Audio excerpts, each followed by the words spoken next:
UP में है वो हालात यहाँ ना बने।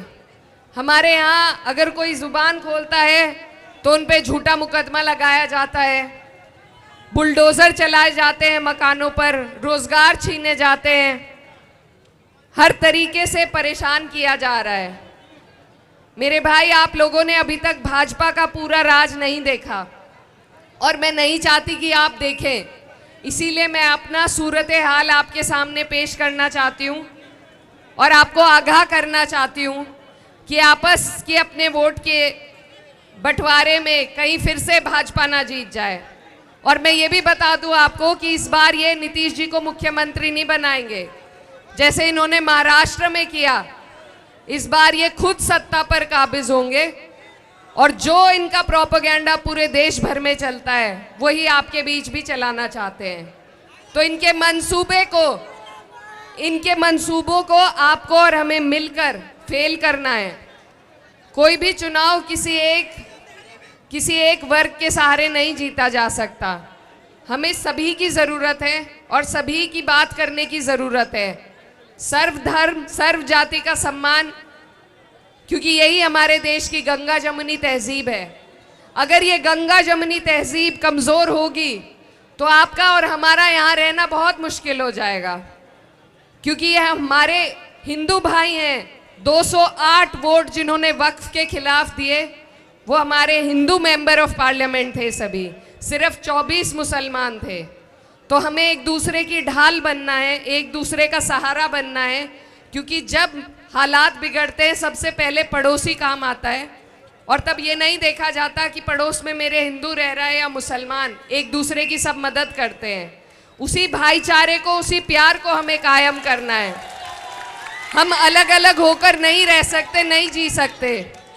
अलग होकर एक बार हमने देख लिया, हमारे देश का बंटवारा हुआ था, अब दोबारा वो गुंजाइश नहीं है। तो हमें प्यार और मोहब्बत के साथ अपने हिंदू, सिख, ईसाई, हर धर्म के लोगों के साथ रहना है और ऐसे लोगों को अपने ऊपर काबिज नहीं होने देना जो हम में नफरत पैदा करे, नफरत के बीज बोए। इसीलिए आप सबसे मेरी गुजारिश है कि आप लोग महागठबंधन को वोट दें। कुछ ऐसे भी लोग हैं हमारे बीच में जो हमारे अपने हैं, वो चुनाव लड़ रहे हैं। अगर वो सरकार के नज़दीक पहुंच सकते हैं तो मैं भी और आप लोगों से ये कहना चाहती हूँ कि हम सब उनका साथ देंगे। लेकिन क्या वो सरकार बनाने के नज़दीक पहुंच रहे हैं? एक सवाल आप उनसे ये कीजिए कि विपक्ष के लीडर बनने के लिए भी 10% सीटों का और 10% वोटों की ज़रूरत होती है। तो एक आधा प्रत्याशी अगर जीत भी जाएगा, हालात नहीं बदलेंगे। हालात बदलने के लिए आपको सरकार बदलनी पड़ेगी और इस बात की गवाही मैं आपके सामने पेश करती हूँ कि उत्तर प्रदेश में हमारी सरकार नहीं है और वहाँ का मंजर एक एक दिन हम गिन रहे हैं कि कब हमारा चुनाव आएगा और हम इस सरकार को यहाँ से हटाएंगे। तो आप लोग एक आधा कोई प्रत्याशी जिताकर हालात नहीं बदल पाएंगे। हालात अगर बदल सकते हैं तो सरकार के जरिए से। तो मेरे भाइयों, आप सबसे मेरी गुजारिश है कि आप लोग बहुत समझदारी के साथ और जितना जज्बा और जितना जोश आप यहाँ दिखा रहे हैं इसको तब्दील कीजिए बेहतराई के लिए। आने वाली 11 तारीख को वोटों में तब्दील कीजिए। अपने आस पड़ोस गली मोहल्ले से एक एक वोट को आपको निकाल कर बूथ तक पहुंचाना है, क्योंकि आज ये ताकत आपके पास है, कल को कोई गारंटी नहीं कि ये लोग आपसे ये भी ताकत छीन सकते हैं। आप पे SIR लागू किया जा रहा है, आपके नाम काटे जा रहे हैं, आपको घुसपैठी बताया जा रहा है। तो इन लोगों को जवाब देने का सिर्फ एक जरिया है हमारे पास। लाठी डंडे की लड़ाई नहीं लड़ सकते, सिर्फ वोट का आपका जरिया है जिसका सही इस्तेमाल करना है। तो आने वाली 11 तारीख है और यहाँ से आपका हाथ का निशान है।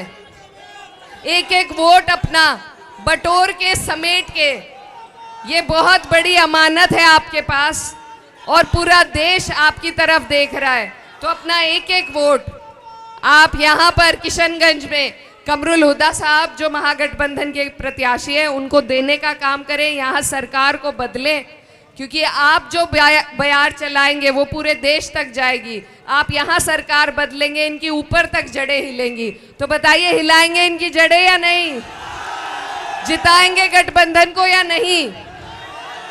आपको मेरा कोई लालच इस चुनाव से नहीं है। बस मैं आपकी और हमारी और अपने देश की, अपने मुल्क की बेहतरी के लिए आपके बीच आई हूँ। और आपके बीच से जाते जाते बस 2 शब्द छोड़ना चाहती हूँ। हमारे कैराना के बहुत बड़े शायर हैं, वो कहते हैं कि ये जब्र भी देखा है तारीख की नज़रों ने, ये जब्र भी देखा है तारीख की नज़रों ने, लम्हों ने खता की थी सदियों ने सज़ा पाई। तो ये जो लम्हा है आपके पास, ये चुनाव का जो मौका है, इसको जाने मत दीजिए, वरना हमारी आने वाली नस्लें पछताएंगी। राहुल गांधी जिंदाबाद।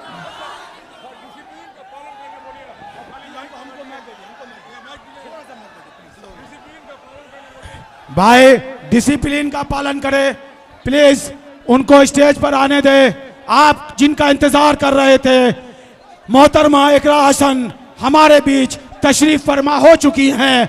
आप इधर उधर जहां भी बैठे हैं, आप यहां आ जाएं। आपके इंतजार की घड़ी खत्म हो चुकी है। प्लीज उनको रास्ता दें, मैडम को रास्ता दें, आने के लिए रास्ता दें, अपने तहजीब का पालन करें। भाई आप जिनका इंतजार कर रहे थे, वो मोहतरमा यहां आ चुकी हैं। आपके बीच में इकरा हसन साहिबा के लिए जोरदार नारा लगाइए, इकरा हसन जिंदाबाद, इकरा हसन जिंदाबाद, इकरा हसन जिंदाबाद, मोहतरमा इकरा हसन जिंदाबाद, जिंदाबाद जिंदाबाद, कांग्रेस पार्टी जिंदाबाद, कमरुल हुदा जिंदाबाद, सोनिया राहुल जिंदाबाद। रास्ता दे दे भाई, रास्ता दे दे उनको आने के लिए, प्लीज प्लीज उनको रास्ता दे दे। एक table they they please, please उनको आने का रास्ता दे। मोहतरमा इकरा हसन को आने का रास्ता दे प्लीज। स्टेज को छोड़ दे, स्टेज को खाली करे प्लीज, स्टेज को भी खाली करे प्लीज प्लीज।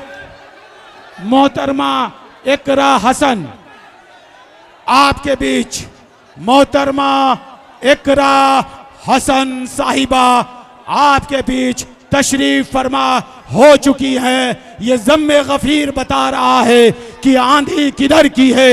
ये ज़म्मी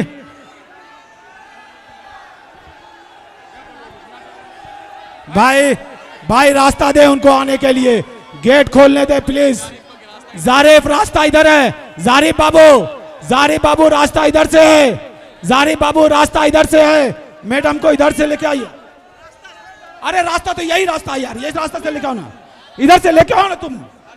सरफराज इधर से लेके आओ, मंच खाली कीजिए भाई, आ जाइए भाई स्टेज खाली कीजिए, भाई स्टेज खाली कीजिए, स्टेज को खाली अब मैं माइक उनके हवाले करना चाहता हूं। मोहतरमा इकरा हसन साहिबा, स्टेज खाली करवाइए, इकरा हसन जिंदाबाद। भाई स्टेज को खाली करवाइए, अरे भैया स्टेज को खाली करवाइए, ओ भैया,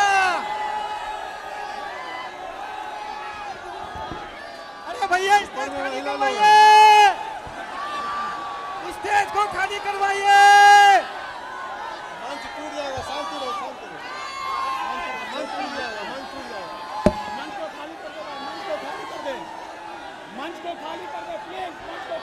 अस्सलाम वालेकुम,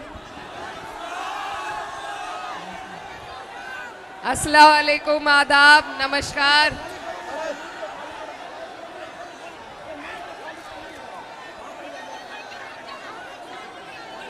भाई स्टेज को खाली कीजिए, अरे ओ भैया स्टेज खाली करवाइए, स्टेज खाली करवाइए, अरे भैया स्टेज को खाली करवाइए, स्टेज को। आप सभी का बहुत बहुत शुक्रिया। 2 दिन से हम आपके बीच हैं और लगातार आपका प्यार और आपकी दुआएं इसी तरीके से मिल रही हैं। मैं दिल की गहराई से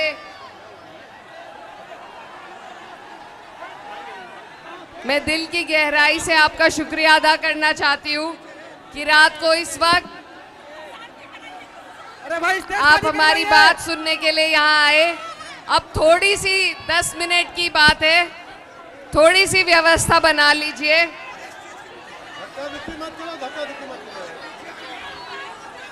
दो 5 मिनट की खामोशी, बात तो सुन लीजिए।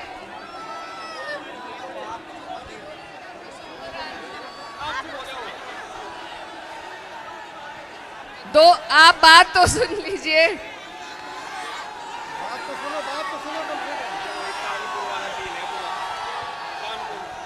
अरे भाई स्टेज बहुत खाली जरूरी बात करने आए हैं हम खाली आपके करवाइए ना बीच। भाई।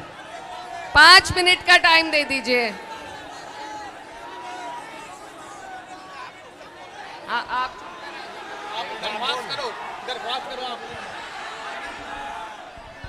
आप सब अगर ध्यान से सुनोगे नहीं तो कैसे बात कह पाएंगी। अगर आप साइलेंटली एक बार चुप होकर के तरीके से सुनोगे तो ये कह पाएंगी, नहीं तो बिना कहे चली जाएंगी। आप सबसे गुजारिश करता हूं कि बिना कोई आवाज के बात सुने। अरे भाई स्टेज खाली करवाइए, स्टेज आप बोल लोग शांति बनाए रखिए। अगर मैडम यहाँ पर यूपी से चलकर यहाँ पर आई है, आपके बीच में आई है, आपके पास बात रखने के लिए, आप शांति बनाए रखिए, शांति बनाए रखिए, बात करने का मौका दीजिए, शांति बनाए रखिए। 5 मिनट शांत हो जाइए आप लोग। डिसिप्लिन का परिचय दीजिए, डिसिप्लिन में रहिए, अरे भाई स्टेज को खाली शांति करवाइए। बनाए रखिए। सुन लीजिए, 5 मिनट सुन लीजिए। पीछे हो जाइए, पीछे। सब लोग नीचे हो जाइए, सब लोग नीचे हो जाइए स्टेज से।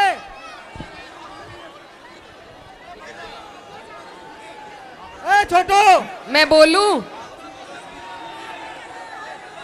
अरे भाई स्टेज खाली करवाना, भाई स्टेज को खाली भाई करवाइए। 5 मिनट रुक जाइए, फिर टाइम खत्म हो जाएगा, फिर नहीं बात कर पाएंगे। आप लोगों का ये जो जुनून, ये जज्बा जो है